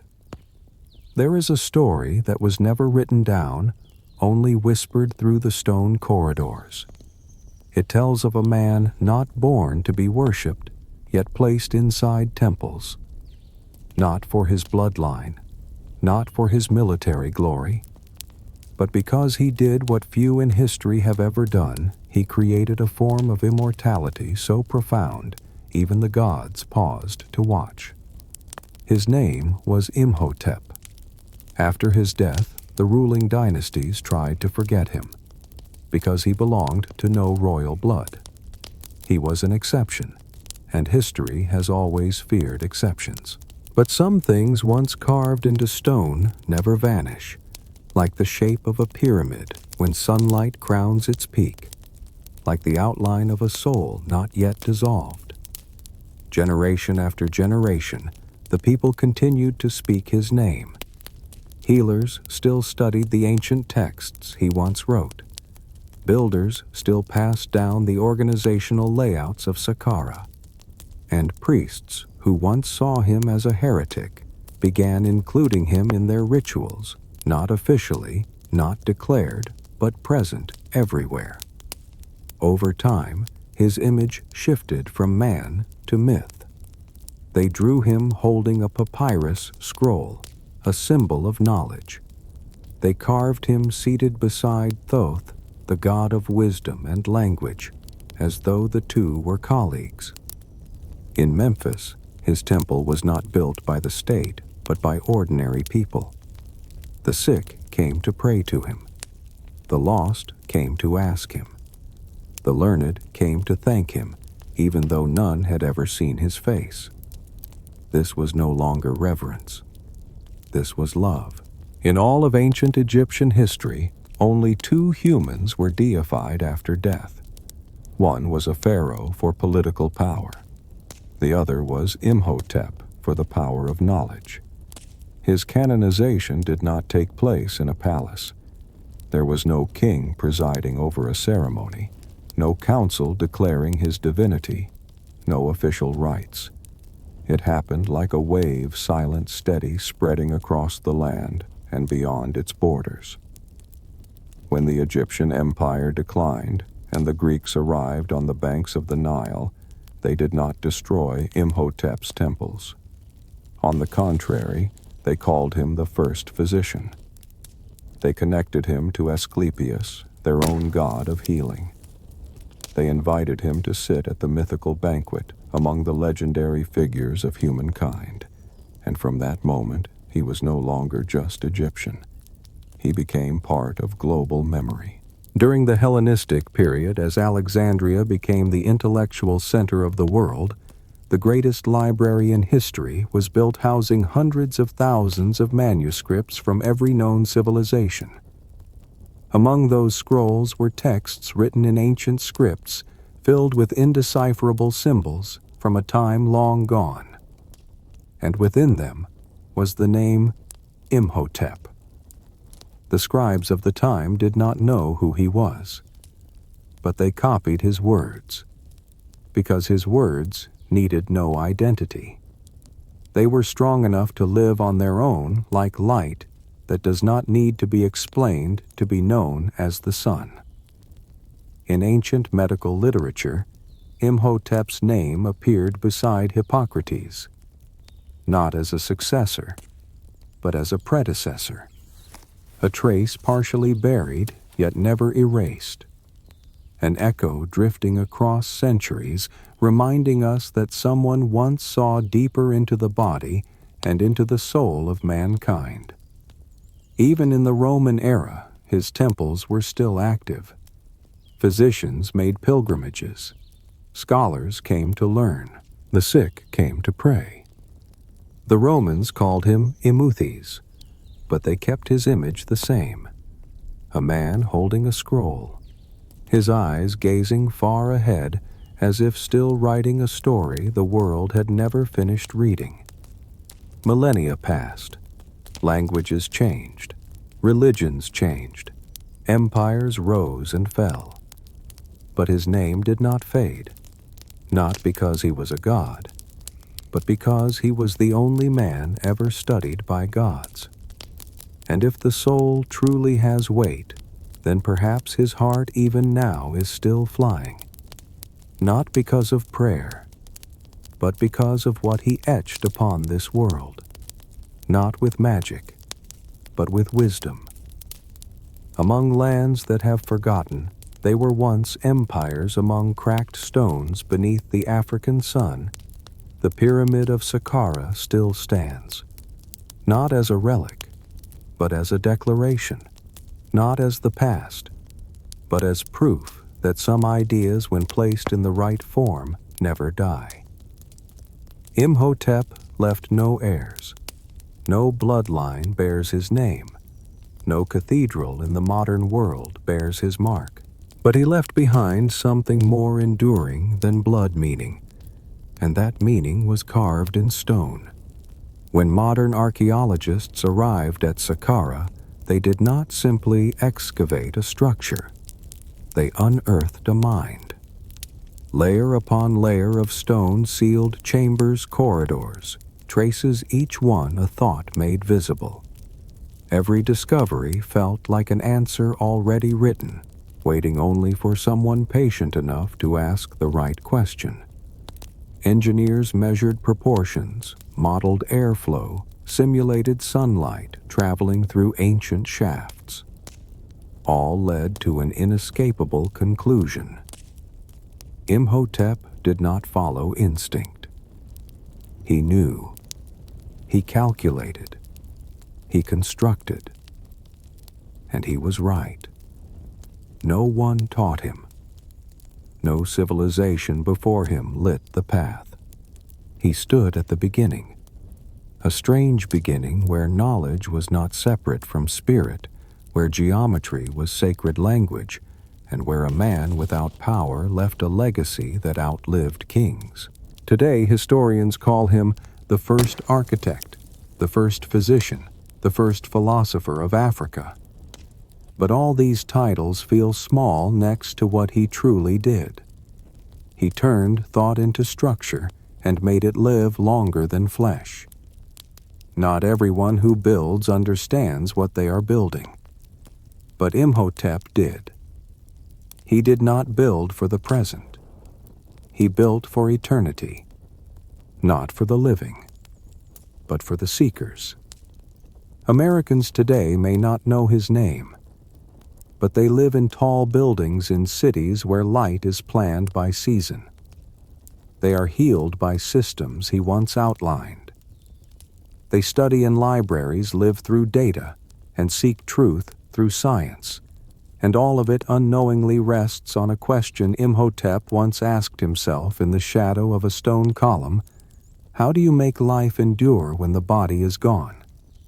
And his answer was, carve it into what cannot fade, into stone. But not just any stone. Stone placed in the right position at the right moment in the right shape, as if the sun had once whispered to him directly. Thousands of years later, we still stand before that structure and feel something difficult to name the presence of a mind still breathing. Imhotep left no autobiography, no personal letters, no poems, no diary, only a work. And for that reason, the work became the autobiography. Every turn is a question. Every shaft of light is an answer. Every stone is a page. And the entire pyramid is the book he wrote for humankind. Not to be read, but to be lived with. And as we walk away from Saqqara, away from the shadow of its stones, only one final question echoes back to us, like a voice from deep time. How many more centuries must pass before humanity creates another idea that can breathe for this long? In the vast desert of Giza, where the wind whispers in what seems to be a forgotten ancient tongue, there stands a creature gazing toward the sunrise, motionless, silent, ageless. It is neither a god nor a human being, a creature with the body of a lion, but the face of a man. Carved from a single block of stone standing nearly 66 feet tall and stretching over 230 feet in length, it lies at the foot of the pyramid of Khafra, yet bows to no one. For 400 or 500 years, it has never closed its eyes. The Sphinx. The Great Sphinx of Giza is the greatest riddle left behind by the Egyptian civilization. Not because it is beautiful, but because it defies all logic. Why sculpt such a colossal creature and place it facing the rising sun? Why attach a human head to the body of a lion? And more importantly, who created it? And for what purpose? There is no inscription carved into its body, no signature of the sculptor, no recorded date. All that remains is its stone gaze watching a place we ourselves cannot comprehend. When the ancient Greeks arrived, they called it Sphinx, a name borrowed from their own mythology, a man-eating beast that posed riddles and killed those who failed to answer. But that name has no roots in Egypt. To the locals, the statue was Shesep-Ankh, the image of living. But what kind of life requires a 66-foot-tall statue in the middle of the desert to endure? There was a time when the Sphinx was forgotten. Wind and sand buried it almost completely. For centuries, only its head remained visible like a strange hill. No one knew that beneath the sand lay a creature. They saw only the stone eyes staring into the dawn. In the 14th century, Arab forces attempted to destroy the statue. They shattered its nose, smashed its mouth. But it did not break completely, as if the stone refused to crumble. In the end, they left abandoning a faceless being, but one that never stopped watching. What lies within that gaze? Some say if you stand before the statue at dawn, you will feel a strange pressure, as if you are being interrogated by a presence no longer belonging to this world. No words, no movement, yet heavy with inquiry. When Napoleon set foot in Egypt in the 18th century, he stood before the statue and whispered, "We are but temporarily alive. But this has lived 1,000 times longer than we." And it is true. The Sphinx has witnessed everything: pharaohs rising and falling, Islamic dynasties replacing temples with mosques, Western archaeologists arriving with shovels, and millions of tourists posing for photos, yet no one truly understands it. Because this is not merely a statue, it is a message, written in stone.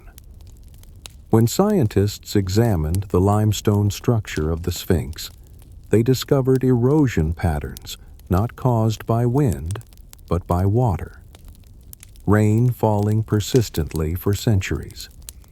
But Giza has not seen such rainfall in at least 7,000 years. This means the statue may be older than the pyramids. It may have been built by a civilization that history has never mentioned. So what compels a civilization, be it the pharaohs or something that came before, to spend decades carving such a being, yet leave behind no name, no purpose, no explanation? Perhaps it was not meant to be worshipped, but to serve as a warning, a legacy guarding something.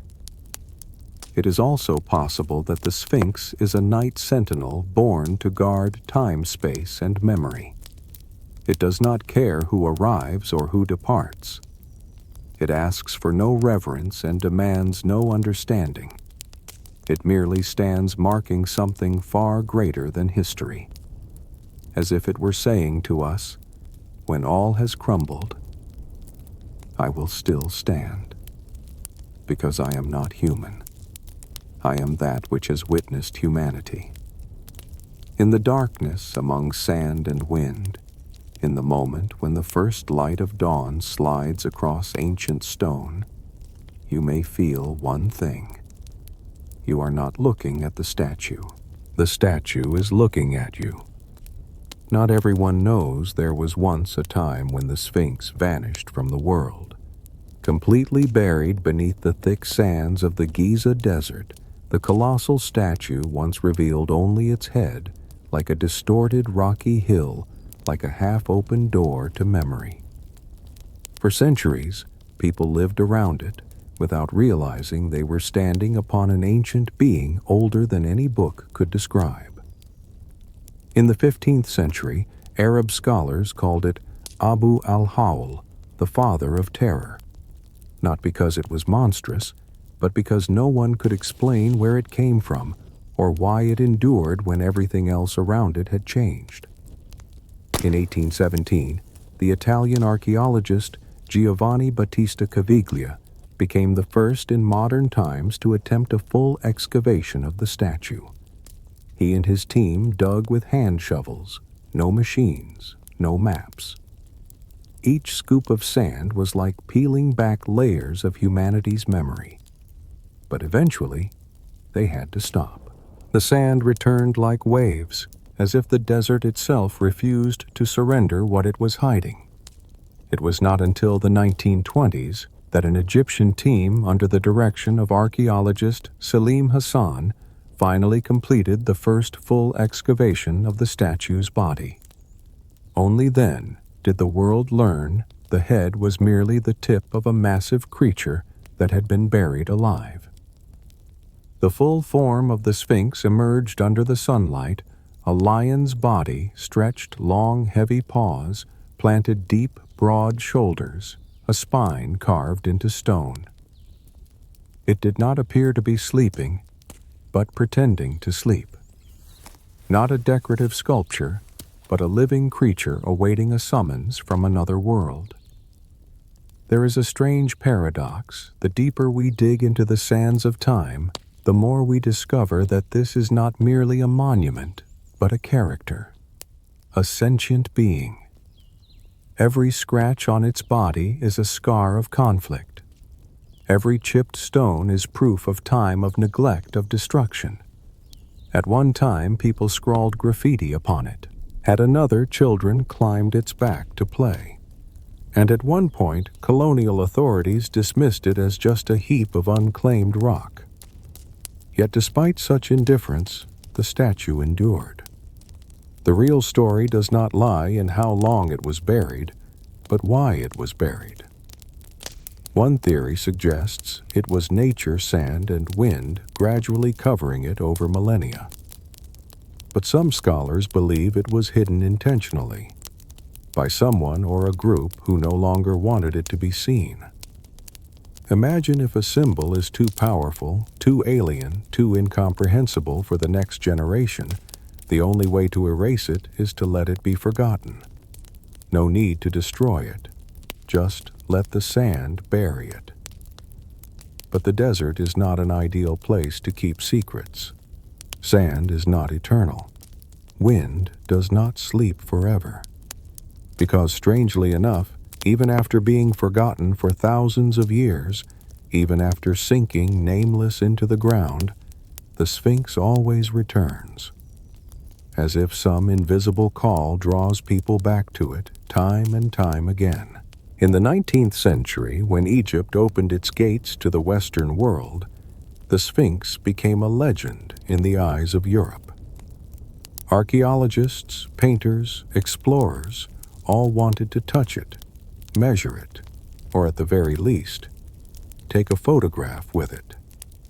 By the 1900s, the statue appeared on postcards, paintings, and school textbooks. From forgotten relic, it transformed into a tourist icon, a part of humanity's shared memory. But that raises a more chilling question. If one symbol can be buried only to be rediscovered by a completely different generation, how many other symbols still lie beneath the sand? How many messages have been severed by time, just waiting for someone sensitive enough, mad enough to unearth them? The Sphinx was not the first statue of Egypt, but it was the first symbol to look us in the eye. Not metaphorically, literally. That face, now noseless, cracked at the brow, darkened by centuries, still stares straight ahead, as if asking, "You came searching for me, but do you know what it is you seek?" Perhaps it is forgetting that forms part of the legacy. Perhaps some things must be buried, so that when they are uncovered, they can return stronger than ever before. In the gaze of the Sphinx, there is no blame, nor is there hope.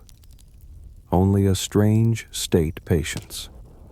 The patience of stone, of desert, and of memory, waiting to be awakened. When you look at the Sphinx, the first thing you see is grandeur.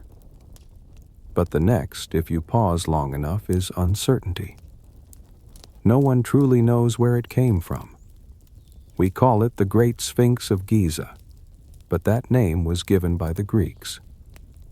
As for the ancient Egyptians, no one knows what they once called it.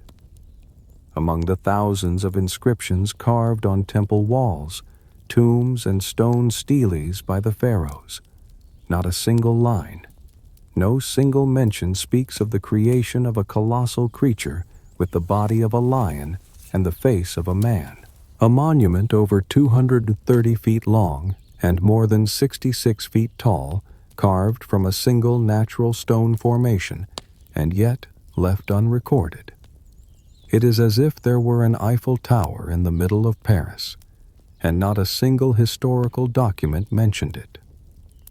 For a long time, Egyptologists believed the Sphinx was built during the reign of Pharaoh Khafra, around the year 2500 BC. This theory stems from geography. The statue lies close to the Pyramid of Khafra, and there is a causeway connecting his temple to the base of the statue.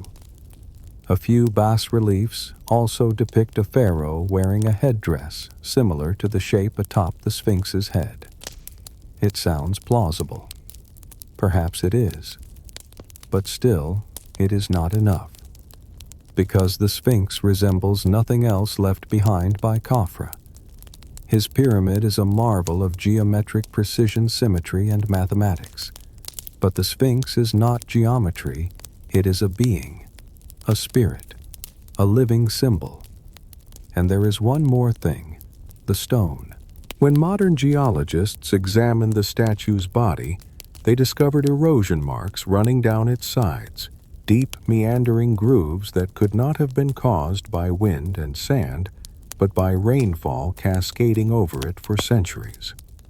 The problem is, Giza has not experienced such rainfall for at least 7,000 years. What does that mean?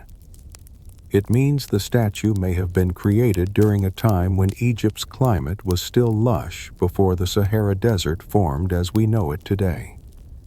Before the ancient Egypt, we thought we knew. This theory, proposed by geologist Robert Schoch and several independent researchers, suggests the Sphinx may have been built around 7,000 to 9,000 BC, or even earlier. If that is true, then everything we think we know about Egyptian civilization would have to be rewritten. Because that would mean someone before the pharaohs, before hieroglyphs, before the first spade of archaeology, carved a massive creature from solid rock, using techniques so advanced that it has endured for millennia. But who? No names, no tombs, no traces. Only a pair of stone eyes, still gazing toward the sunrise and the terrifying silence of history. Some scholars lean toward the possibility of a prehistoric civilization, a community of intelligent, technically skilled people who once lived along the banks of the Nile but were wiped out by climate change, war, or simply time. They left no texts, but they left a gaze. Perhaps, just perhaps, they believed in a solar deity or some cosmic force with the form of power, a lion, and intelligence, a human. And the Sphinx was their representation of that, a deathless being tasked with guarding something. We still do not understand. But if that is true, what was being guarded? And why? The question is not simply who created the Sphinx, but why does it take the form it does? Why not a pyramid or a temple? Why a living creature turned to stone? And more importantly, if no one remembers who it is, then perhaps the very act of not remembering is part of its design. Some things are not made to be understood, but to be felt. The Sphinx does not speak. But when you stand before it, you know it is not just a block of stone. It is the evidence of a hand that once lived, that once touched the rock, and left behind an eternal melody with no words. In the modern world where everything is filmed, digitized, and explained, the Sphinx is a slap to the face of modern thinking. It stands immovable without a biography, no profile, no copyright. It is a masterpiece with no author, a fossilized ego, a question turned to stone. And perhaps that is why it haunts us so deeply, because sometimes what we cannot look away from is not the answer. It is the absence of one. If you have never seen a creature with the body of a lion and the face of a human, you are not alone. In the natural world, no such being exists. No animal possesses a human gaze. No face emerges from a set of claws. And yet someone thousands of years ago chose to carve that form into stone. Not on paper, not in a dream, but forever. And from that moment, the world was no longer the same. The lion, the oldest symbol of power, a creature revered by every civilization. It does not speak, but everything falls silent when it appears. The ancient Egyptians believed that each night the sun journeyed through the underworld, and the lion was the only creature capable of protecting it.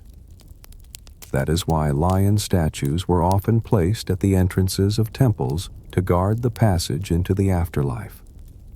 A kind of divine sentinel. And humans, especially the human face, were believed by the Egyptians to be the vessel of the soul. They did not believe the soul resided in the heart. It was in the face, in the eyes, in the features, in the permanence of expression. When someone died, their face was painted not for beauty, but so that the soul could recognize its body upon return. And when you place a human face upon the body of a lion, what are you doing? You are fusing the intellect of the thinker with the power of the silent.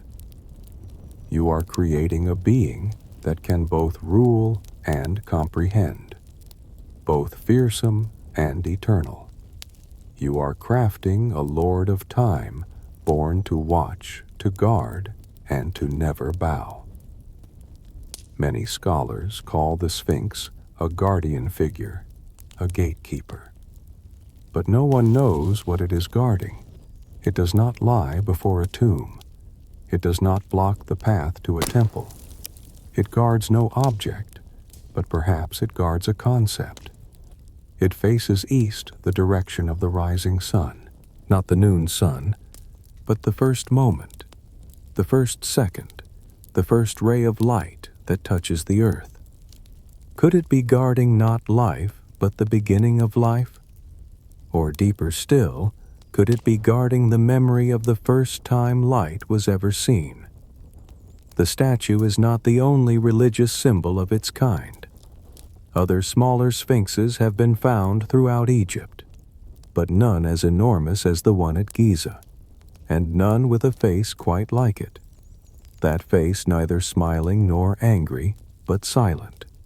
Not the features of a king, nor the visage of a god, but the expression of something that has outlived both, an essence. One theory claims the Sphinx's face is a portrait of Khafra the pharaoh often believed to have commissioned it. But there are counter-arguments. The facial features differ too much from any surviving busts of Khafra, especially the eyes. Not the eyes of the living, but the gaze of someone who already knows everything. Some scholars believe that face represents no one at all. It is a primordial face, a generalized abstract countenance untethered to identity, but universal enough that anyone who looks into it sees a piece of themselves, a kind of face of humanity. You may think it is just stone, but if you stand close enough, and let the early morning sun pour across its brow, you will feel something shift. Not the statue, but your perception. You begin to understand it is not the statue that resembles a human. It is humanity being invited to imagine itself through this strange form.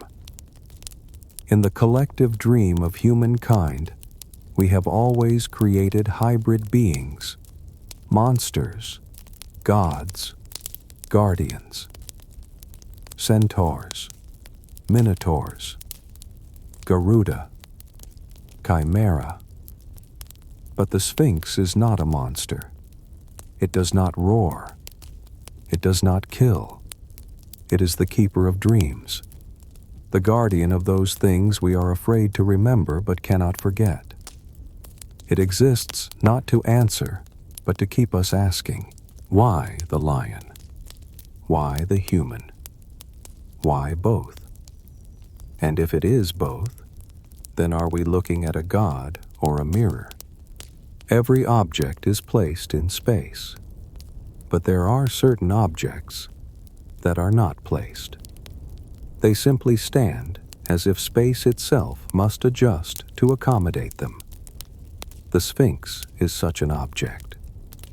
If you fly over the Giza Desert by plane or view it from satellite imagery, you will notice something unusual. The Sphinx does not align with the three main pyramids. It is not positioned along any axis with Khafra's tomb, nor does it guard any entrance. It stands alone off-axis, reversed in direction solitary. But that is not a flaw in design. It is intentional. The Sphinx does not face a temple. It does not face the Nile. It does not look toward the people. It looks toward the rising sun. More precisely, it gazes toward the horizon point where the sun rises on the spring equinox, the moment when day and night are equal in length, the intersection between light and shadow. The ancient Egyptians called that day the rebirth of the cosmos. The sun, their god Ra, awakens from death and begins a new cycle of life. And the Sphinx, with the body of a lion representing power and the face of a human representing consciousness, is not merely a static monument. It is a witness. Each year, when the first light of the spring equinox touches the Sphinx's brow, a new cosmic cycle begins. A moment so sacred it had to be etched in stone.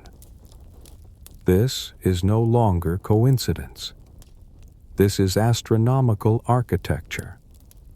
The eastern temple of the Sphinx, now in ruins, once contained stone alignments for channeling light.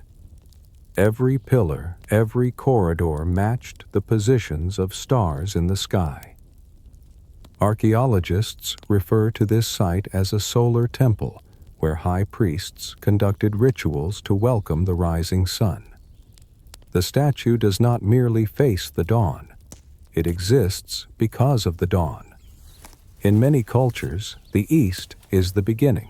For the Egyptians, it was the passage through which the soul would be reborn. Tombs were often oriented westward toward the setting sun as symbols of death. But the Sphinx faces east, as if it were never meant to die. If the pyramids are places where the dead lie down, then the Sphinx is the one who keeps watch forever. This has led scholars to ask further questions. Could the Sphinx be part of a massive solar calendar? Could it mark astronomical cycles, eclipses, or cosmic events that only a civilization who watched the skies for millennia could understand? Many researchers believe that the positions of the three pyramids at Giza correspond with the belt of the Orion constellation, and that the Sphinx may represent the constellation Leo, a celestial connection between heaven and earth, which would mean the entire Giza plateau is not just a necropolis. It is a fossilized star map, a signal sent not to the living, but to the stars. But perhaps the strangest thing is not where the Sphinx looks, but what you feel when you stand directly in front of it at sunrise. When the light hits from behind you, illuminating that massive face, you no longer see a block of stone. You see something, aware that you are standing there, aware that the light has returned, aware that the world has once again repeated its eternal cycle. The statue does not move, but that gaze moves inside you.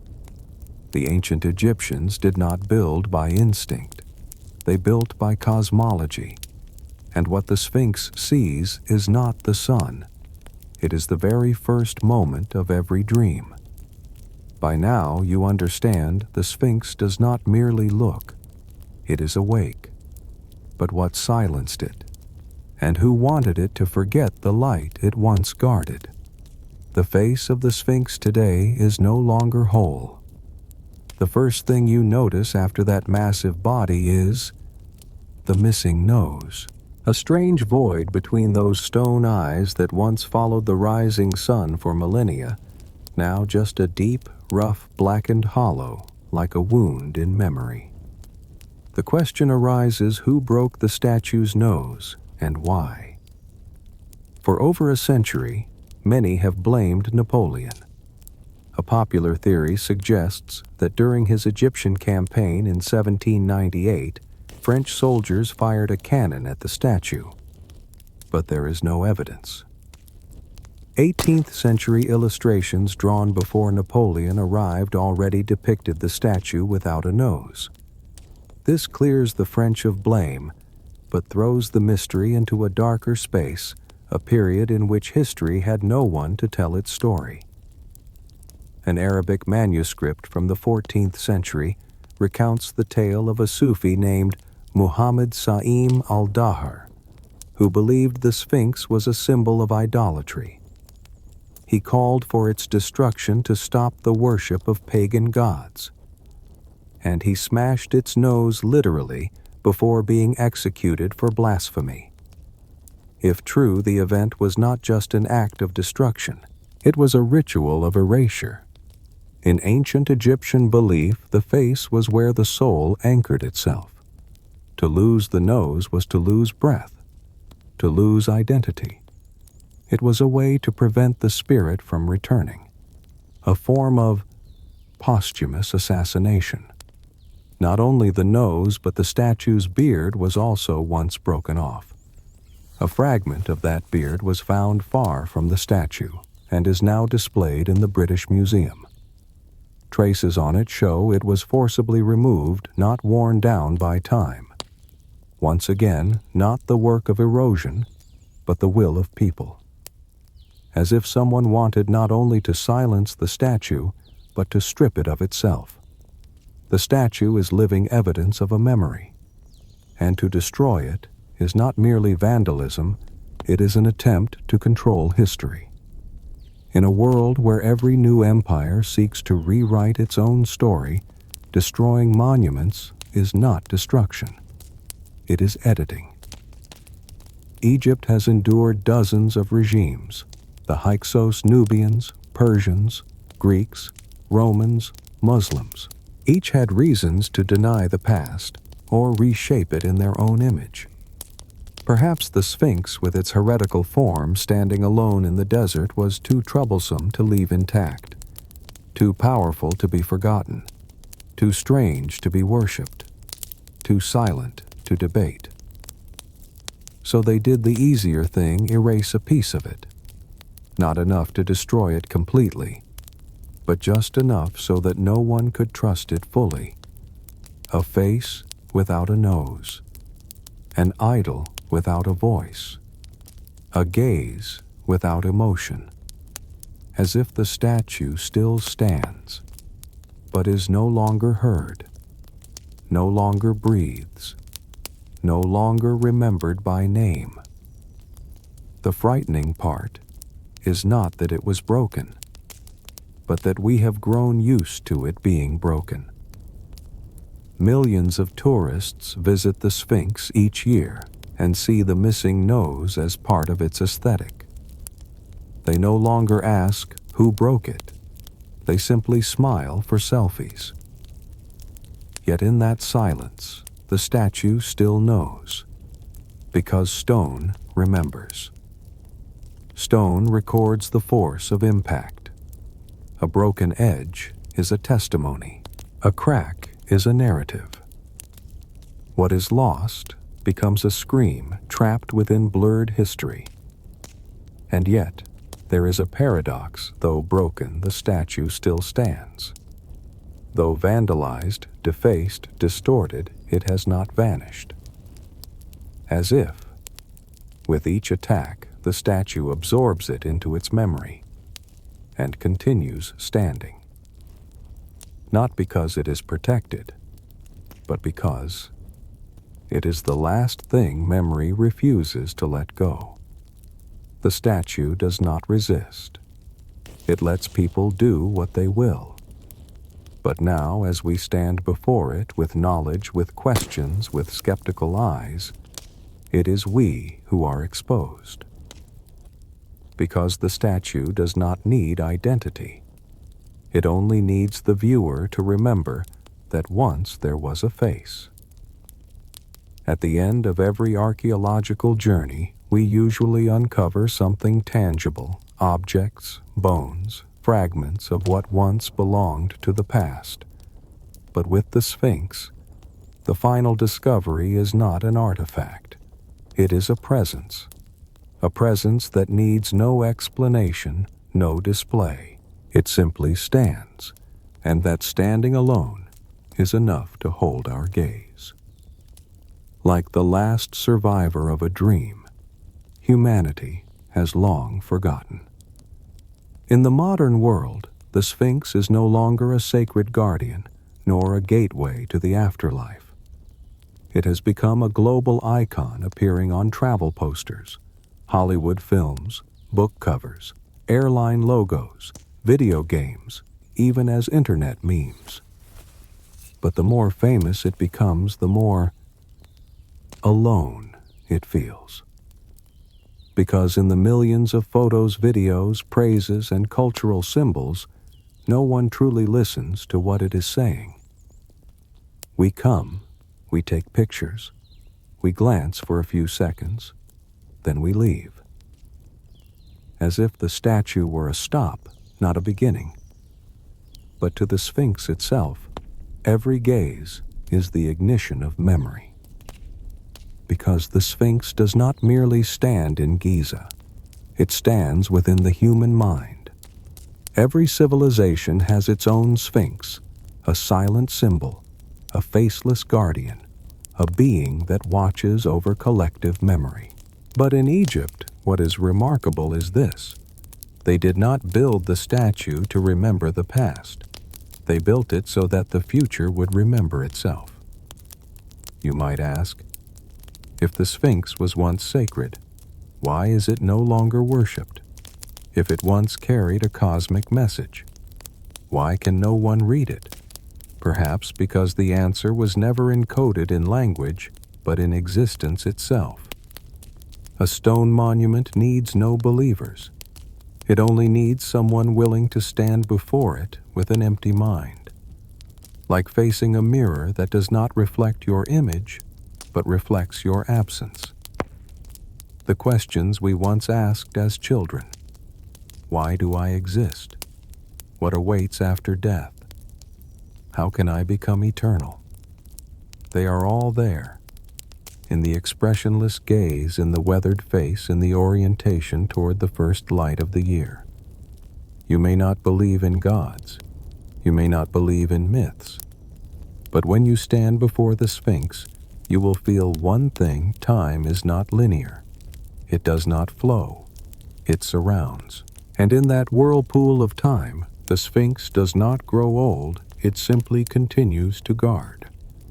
Guarding not a treasure nor a tomb, but the dream of humanity, the dream of transcending death, of outlasting oblivion, of preserving some piece of ourselves strong enough to endure after this world has turned to dust. It is no coincidence that scientists, artists, and theologians, century after century, return to the Sphinx as if they have awoken from the same shared dream.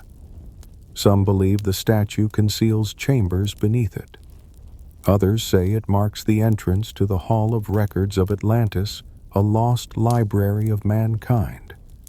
Some speak of spiritual energies, others of ancient technology. But perhaps what is being guarded is not buried in the ground. It is in the act of asking. Because the moment someone asks, why was the Sphinx created, the statue has fulfilled its purpose. It urges us not to accept reality as it is. It invites imagination, doubt the hunger to explore. It revives our oldest instinct to know what lies beyond the dark. And in today's world, where artificial intelligence can write literature, satellites can photograph Mars, and data can replace memory, there still stands a creature made of stone. It needs no AI, no Wi-Fi, only light and someone willing to be still, someone who understands that some things are not meant to be explained, but simply to be guarded. The Sphinx is the final symbol of something vanishing: patience. Patience to wait for the light. Patience to remain silent when forgotten. Patience to await a generation brave enough to ask the questions their ancestors once asked but never answered. Because the Sphinx is not guarding the dreams of the ancients. It is guarding our own, the dream that some part of us might remain even when everything else has turned to dust.